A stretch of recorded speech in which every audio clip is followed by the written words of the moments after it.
अस्सलामु अलैकुम व रहमतुल्लाहि व बरकातुहू।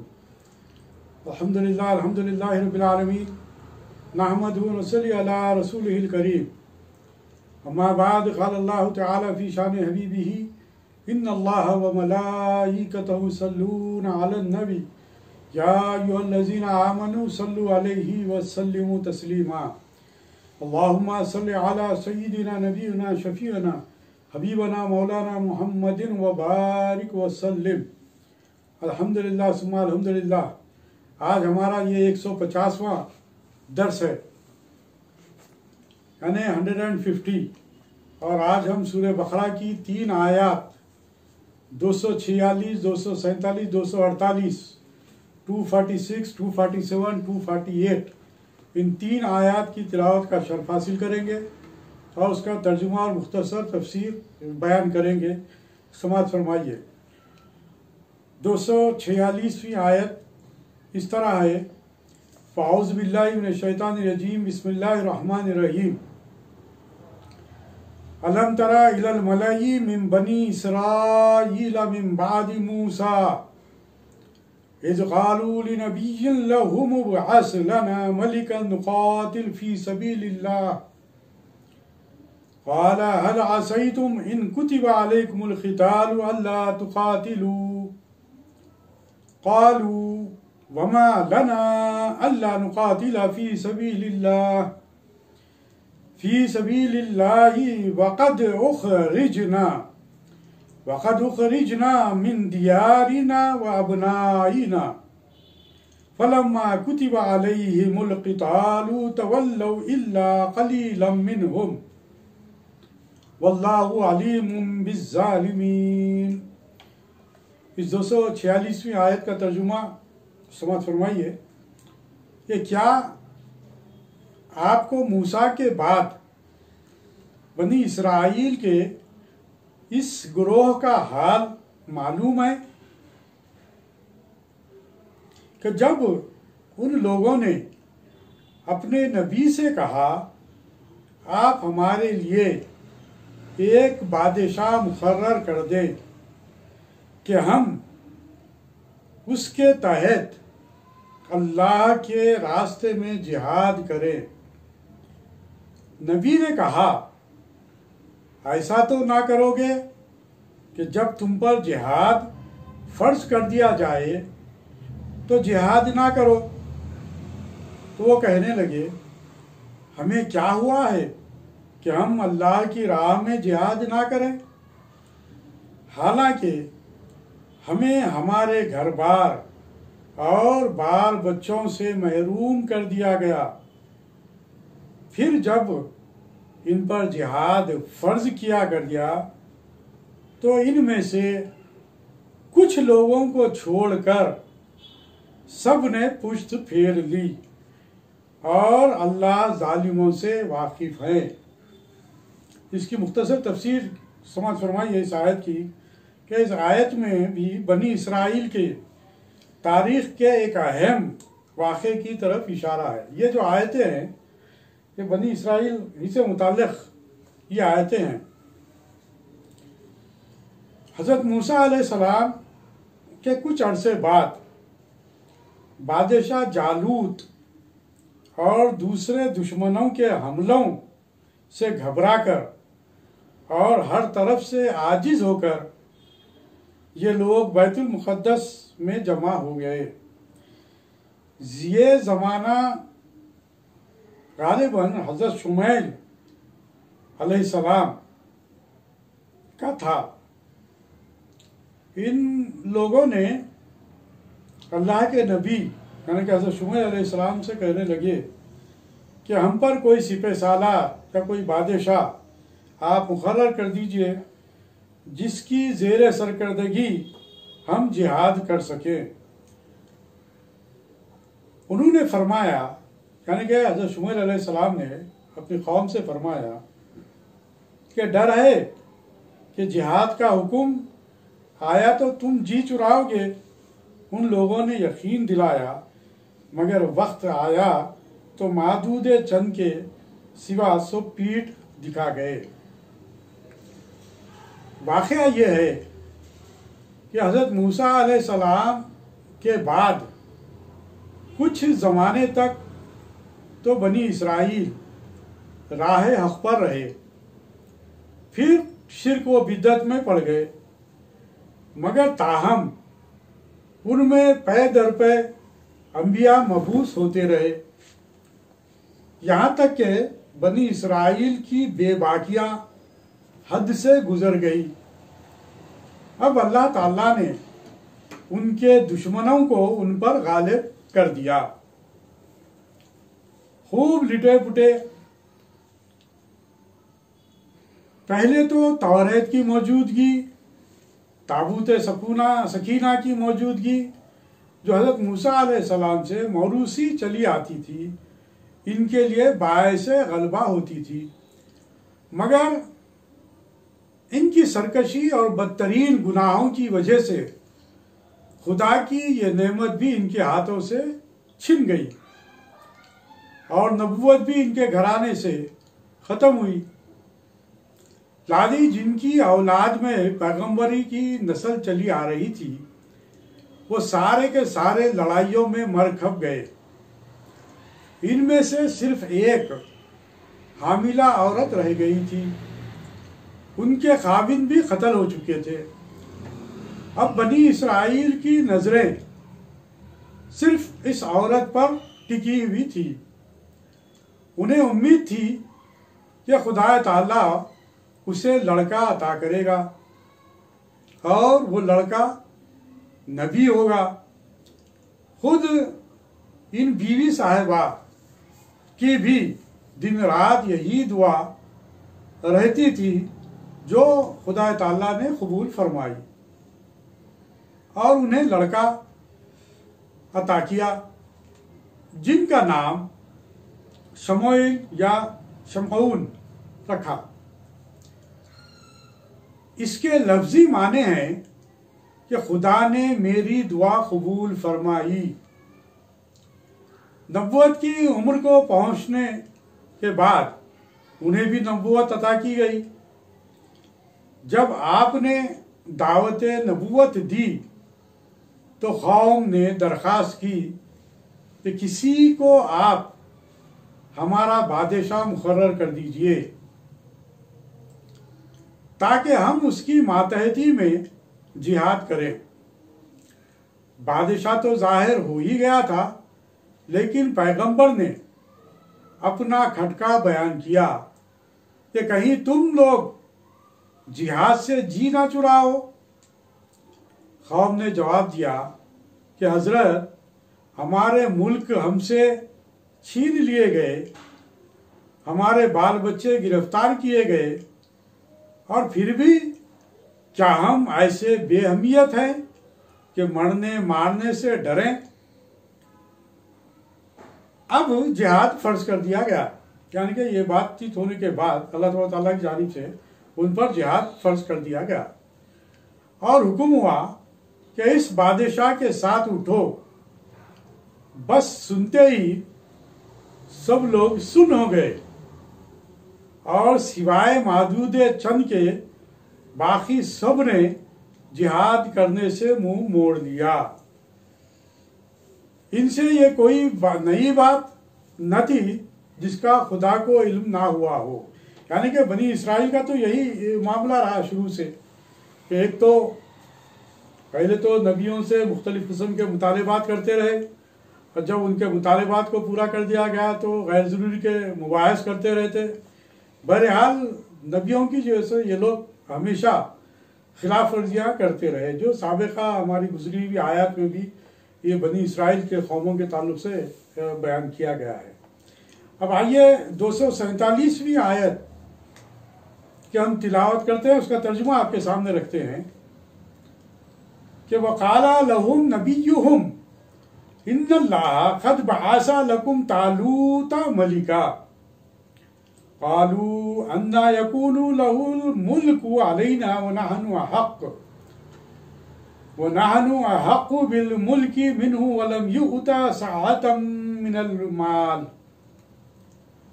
क़ाला इन्नल्लाह अस्तफ़ाहु अलैकुम व ज़ादहु बस्ततन फ़िल इल्मि वल जिस्म वल्लाहु युती मुल्कहु मन यशाउ अल्लाहु वासिउन अलीम। तर्जुमा समाअत फरमाइए कि और उनसे उनके नबी ने कहा, अल्लाह ने तुम्हारे लिए तालूत को बादशाह मुकर्रर किया है। कहने लगे, भला इसको हम पर कैसे हुकूमत हासिल हो सकती है? इससे ज्यादा तो बादशाहत के हकदार हम हैं। इसको तो हमसे ज्यादा दौलत नहीं दी गई। नबी ने कहा, अल्लाह ने इसको तुम पर बादशाहत के लिए मुंतखब कर लिया है और इल्मी और जिस्मानी एतबार से इसको तुम पर फौकियत हासिल है। नीस अल्लाह जिसे चाहे अपना मुल्क अता फरमा दे और अल्लाह कुशादगी वाले और इल्म वाले हैं।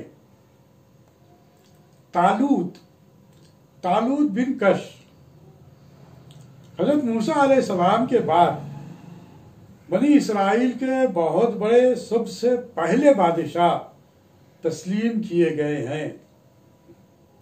इनका ज़माना 1028 क़ब्ल मसीह से 1012 क़ब्ल मसीह बयान किया जाता है। आप कबीले बनी यामीन से थे। आपका खानदान मामूली दर्जे का था। इस खानदान में कभी कोई बादशाह नहीं हुआ था। वो कोई खास मालदार और दौलतमंद भी नहीं थे।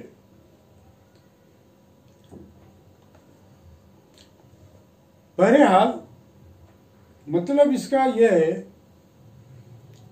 कि जब बादशाह बना देने की ख्वाहिश उन्होंने की, यानी कि बनी इसराइल के इस कौम ने की अपने पैगंबर से, तो पैगंबर ने बहुक्म खुदा हजरत तालूत अलैहिस्सलाम को पेश किया, जो शाही खानदान से न थे, जैसा कि अभी आपके सामने मैंने बात रखी, बल्कि एक लश्करी थे। शाही खानदान यहूदा की औलाद थे और इनमें से ये ना थे। तो कौम ने एतराज किया कि हकदार बादशाहत के तो इससे बहुत ज्यादा हम हैं। फिर दूसरी बात ये कि इसके पास मालूमता भी नहीं, मुफलिस शख्स है। बाज कहते हैं ये सक्का थे, किसी ने कहा ये दब्बाक थे। बस पहली सरकशी तो एतराज की सूरत में अहकाम नबवी के सामने उनसे ये हुई। पैगंबर ने उन्हें जवाब दिया कि ये तायीन मेरी राय से नहीं, जिसमें मैं दोबारा गौर कर सकूं। यह तो हुक्म खुदा है जिसकी बजा आवरी जरूरी है। फिर जाहिरन भी वो तुम में बड़े आलिम हैं और खबी ताकतवर, शकील व जमील, शुजा व बहादुर और लड़ाई के फनून से पूरी तरह वाकिफकार हैं। यहाँ से ये बात भी साबित हुई कि बादशाह शकील, खबी, ताकतवर, बड़े दिलो दिमाग वाला होना चाहिए। फिर फरमाया कि असली और हकीकी हाकिम अल्लाह ताला ही है। मुल्क दे वो हिकमत वाला, राफत और रहमत वाला है। वो जिसे चाहे मुल्क अता करता है, जिसे चाहे छीन लेता है। ये उसके कब्जे कुदरत में है। इससे किसकी मजाल के सवाल करे, जो चाहे करे। सबसे सवाल करने वाला कोई ना कोई है, लेकिन परवरदिगार उससे मुस्तस्ना है कि हर एक से तो किसी मामले में हम सवाल कर सकते हैं, पूछ सकते हैं, लेकिन जब रब ताला किसी बात का फैसला कर दे तो उस फैसले की खिलाफ वर्जी कोई नहीं कर सकता, उससे कोई सवाल नहीं कर सकता। वो वसी फजल वाला अपनी नेमतों से जिसे चाहे मखसूस करे, वो इल्म वाला है, खूब जानता है कि कौन चीज किस चीज का मुस्तहिक है और किसे किस चीज का इस्तेहकाक नहीं। जो यहाँ पर जो बातें हमारे सामने आई वो यही कि अल्लाह तबारक ताला जिसे चाहे वो मुल्क अता करता है और जिसे चाहे उससे छीन लेता है। वो रब्बे कायनात है, उस पर किसी को कोई सवाल करने का हक नहीं पहुंचता।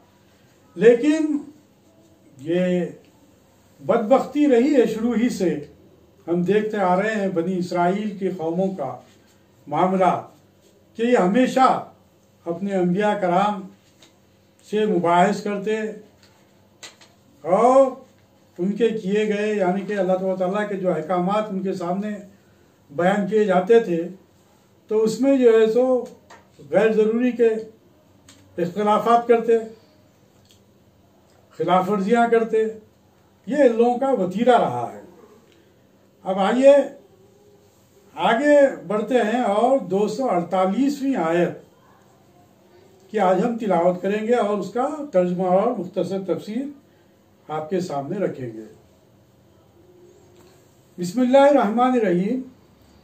वक़ाला लहुम नबियुहुम इन्ना आयता मुल्किही अन यातियकुमुत ताबूतु फीही सकीनतुम मिन रब्बिकुम व बक़िय्यतुम मिम्मा तरक आलू मूसा व आलू हारूना तहमिलुहुल मलाइका इन्ना फी ज़ालिका लायतल लकुम इन कुंतुम मुअमिनीन। सदक़ल्लाहुल अलीयुल अज़ीम। इस 248वीं आयत जो सूरह बकरा की है इसका तर्जुमा समाअत फरमाइए। क्या उनसे उनके नबी ने कहा कि इसके हुक्मरान होने की निशानी ये है कि तुम्हारे पास वो ताबूत वापिस आ जाएगा जिसमें तुम्हारे रब की तरफ से सामाने सकीनत और आले मूसा और आले हारून के छोड़े हुए आसार व तबरुकात का बचा कुचा है जिसे फरिश्ते उठाकर लाएंगे। अगर तुम वाकई ईमान वाले हो तो यकीनन इसमें तुम्हारे लिए खुली निशानियां मौजूद हैं। ताबूत संदोख, इस संदोख का नाम ताबूत सकीना भी है। इसमें तौरात का असल नुस्खा और बनी इसराइल के पैगंबरों के तबरुकात मौजूद थे। बनी इसराइल के लिए यह सबसे बड़ा कौमी विरसा था। वो उसे हर वक्त हत्ता के सफ़र और जंग में भी अपने साथ रखते। वो उसे बड़ा बाबरकत समझते और ख़ास तौर पर लड़ाई के मौक़ों पर उसको आगे आगे रखते ताकि अल्लाह ताला उसकी बरकत से उन्हें फतह अता फरमाए।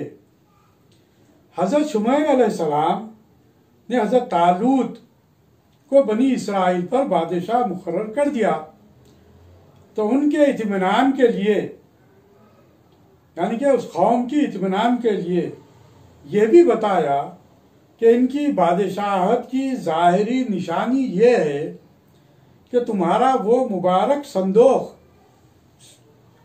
जिसे जालूत तुमसे छीन कर ले गया है वो तालूत के अहद हुकूमत में तुम्हें मिल जाएगा। तारीख से पता चलता है कि फ़लस्तीनी जब से ये ताबूत बनी इसराइलियों से छीन कर ले गए, उन्हें एक दिन भी चैन न आया। जिस जगह और जिस बस्ती में उसे रखते, वहीं कोई वबा फूट पड़ती या कोई और मुसीबत आ जाती। आखिर आजिज आकर उन्होंने फैसला किया कि इससे छुटकारा हासिल किया जाए।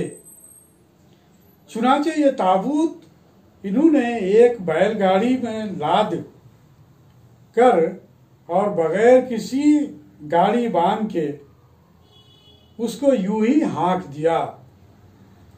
अल्लाह ताला के फरिश्ते उसे तालूत के दरवाजे पर ले गए।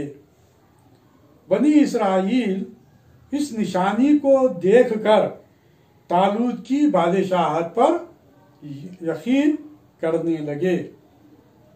इस बात पर उन्हें यकीन आ गया।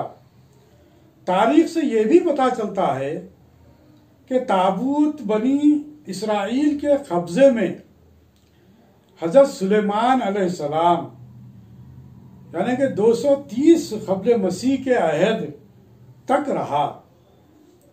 आपने उसे बैतुल मुक़द्दस में हैकल सुलेमानी की तामीर के बाद उसमें रख दिया।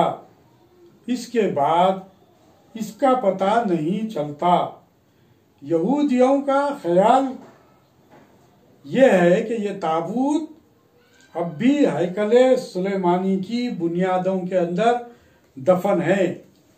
आज जो हम देख रहे हैं फ़लस्तीनियों से जो यहूदियों की जो जंगें हो रही हैं और तकरीबन 1960 ईस्वी से फ़लस्तीनों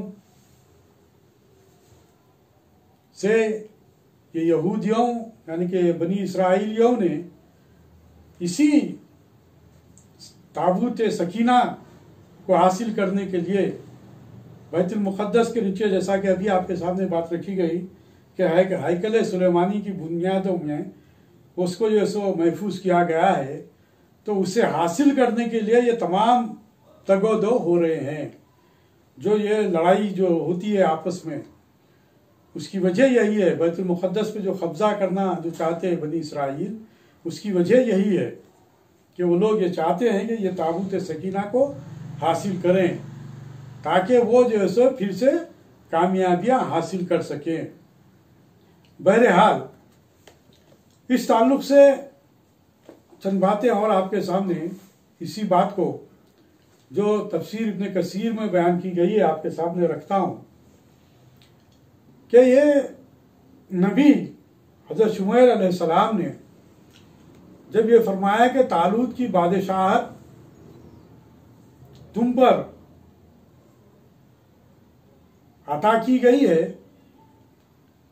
लिहाजा तुम उनकी बादशाहत में उनके साथ जिहाद करो।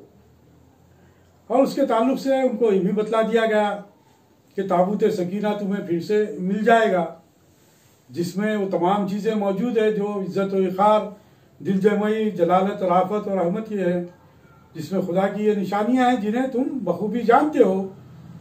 बास का कौल है कि सकीना एक सोने का तश्त था जिसमें अंबिया के दिल धोए जाते थे, जो हजरत मूसा अलैहिस्सलाम को मिला था और जिसमें आपने तौरात की वो तख्तियां रखी थी।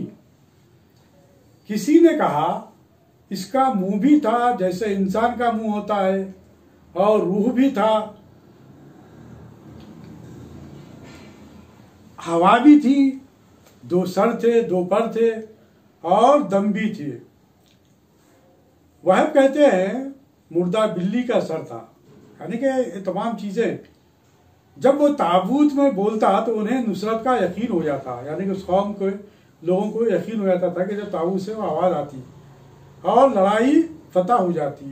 ये कौल भी है कि ये एक रूह थी खुदा की तरफ से। जब कभी बनी इसराइल में कोई इख्तलाफ पड़ता या किसी बात की इत्तला ना होती तो वो कह दिया करती थी। हज़रत मूसा अलैहिस्सलाम और हज़रत हारून अलैहिस्सलाम के विरसे के बाकी हिस्से से मुराद लकड़ी और तौरात की तख्तियाँ और मन और कुछ उनके कपड़े और जूतियाँ थी। हज़रत इब्न अब्बास रज़ियल्लाहु ताला अन्हु फरमाते हैं कि फरिश्ते आसमान और ज़मीन के दरमियान इस ताबूत को उठाए हुए सब लोगों के सामने लाए और हज़रत तालूत के बादशाह के सामने लाकर रख दिया। इस ताबूत को उनके यहाँ देख कर उन्हें यानी कि बनी इसराइल को इनके नबी की नबूवत और तालूत की बादशाहत का यकीन हो गया। ये भी कहा गया है कि ये गाय के ऊपर लाया गया। बास कहते हैं कि कुफ्फार ने जब यहूदियों पर गलबा पाया तो ताबूत सकीना को उनसे छीन लिया और अरीहा में ले गए और अपने बड़े बुत के नीचे रख दिया। जब खुदा को उसे वापिस बनी इसराइल तक पहुंचाना था तब वो कुफ्फार सुबह को जब बुतखाने में गए तो देखा कि बुत नीचे और ताबूत ऊपर। उन्होंने फिर बुत को ऊपर कर दिया, लेकिन दूसरी सुबह को देखा कि फिर वही मामला हुआ कि उन्होंने फिर बुत को नीचे और ताबूत को ऊपर कर दिया। सुबह को जब गए तो देखा तो बुत एक तरफ टूटा फूटा पड़ा है, तो यकीन हो गया कि यह कुदरत के करिश्मे हैं।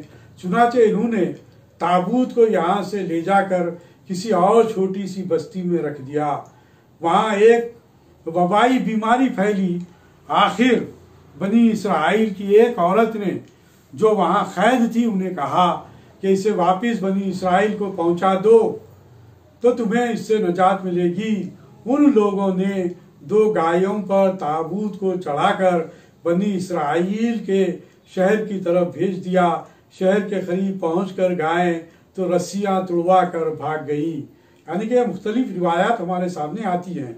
और ताबूत वहीं रहा जिसे बनी इसराइल ने बनी इसराइल कहते हैं कि 2 नौजवान उसे पहुंचा गए, वल्लाहु आलम। लेकिन अल्फाज कुरान में ये मौजूद है कि इसे फरिश्ते उठा लाएंगे। ये भी कहा गया है कि ये फ़लस्तीन की बस्तियों में से एक बस्ती में था जिनका नाम अज़दा था। फिर फरमाता है मेरी नबूवत की दलील और तालूत की बादशाहत की दलील ये भी है कि ताबूत फरिश्ते पहुंचा जाएंगे अगर तुम्हें खुदा पर और क़यामत पर यकीन हो।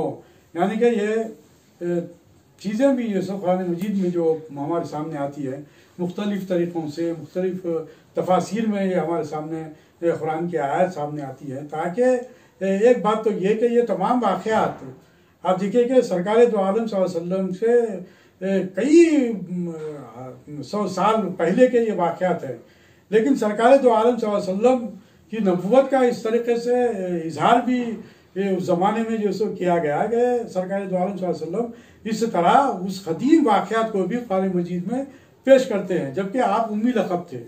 बहरहाल बात ये थी कि ये तमाम वाक़यात को बयान करने के मुख्तलिफ जो सो बातें हमारे सामने इस वजह से भी आती हैं कि बनी इसराइल के लोगों ने बहरहाल हमेशा हर वक्त अम्बिया कराम से मुबाहिस करते रहे, मुखालिफतें करते रहे और अल्लाह तबारक व तआला उनके सामने बेशुमार निशानियाँ बयान की हैं। इंशाअल्लाह ताला ये सिलसिला और भी आगे जारी रहेगा। इंशाअल्लाह ताला इसको जैसे हम फिर कल की आयत में बयान करेंगे।